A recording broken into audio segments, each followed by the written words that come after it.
Welcome to Roma village story. Hi বন্ধুরা, চলে এসেছি আবার নতুন ব্লগ নিয়ে।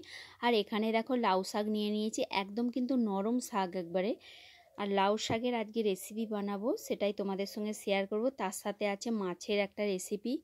চলো তোমরা পুরো ভিডিওটা দেখতে থাকো কিভাবে এই শাক বানায়। এটা হচ্ছে আগামীকালের ভিডিও। আর দেখো এখানে কেটে নিয়েছি, ওলকপি কেটে নিয়েছি, আর আলু আর শিম বেগুন সরু সরু করে কেটে নিয়েছি, আর শাকটাও আমার কাটা হয়ে গেছে। আর এখানে নিয়েছি দেখো একটু বড়ি নিয়েছি, দিয়ে আমি রান্না বসিয়ে দিয়েছি। বড়িটাকে আমি প্রথমে ভেজে নিচ্ছি।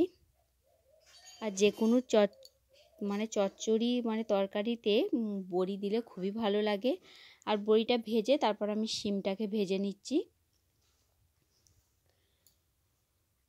দেখো সিম আমার ভাজা ভাজা হয়ে গেছে, তারপরে আমি বেগুনগুলোও ভেজে নিচ্ছি।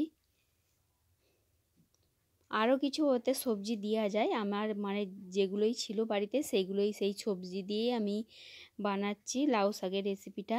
তারপর বেগুন ভেজে আমি আলু আর ওলকপিটাও ভেজে নিচ্ছি। দিয়ে দেখো ভাজা ভাজা হয়ে গেছে, ওর মধ্যে এবার লাউ শাকটাকে আমি তুলে দিচ্ছি, দিয়ে একটু হালকা করে নাড়াচাড়া করে নিচ্ছি। আর নাড়তেই শাকটা একবারে কমে গেল।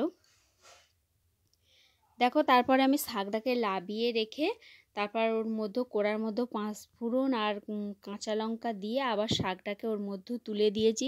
দিয়ে ওর মধ্যে হলুদ গুঁড়ো আর নুন দিয়ে দিয়েছি, অল্প করেই নুনটা দিয়েছি।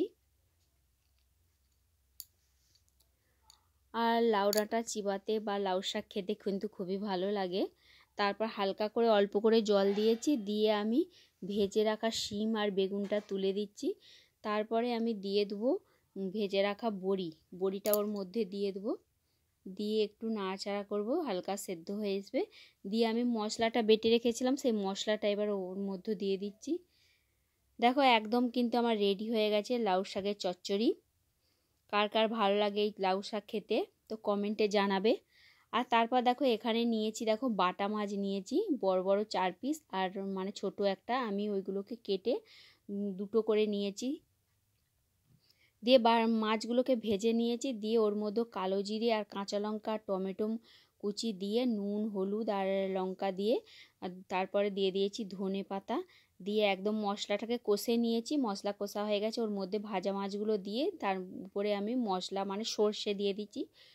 সর্ষে বাটা করেছি, বাটা মাছের সর্ষে দিয়ে রেসিপি বানিয়েছি, আর কিন্তু খেতে খুব সুন্দর লেগেছিল। তারপর দেখো এখানে সবাই দুপুরে খেতে বসে গেছি।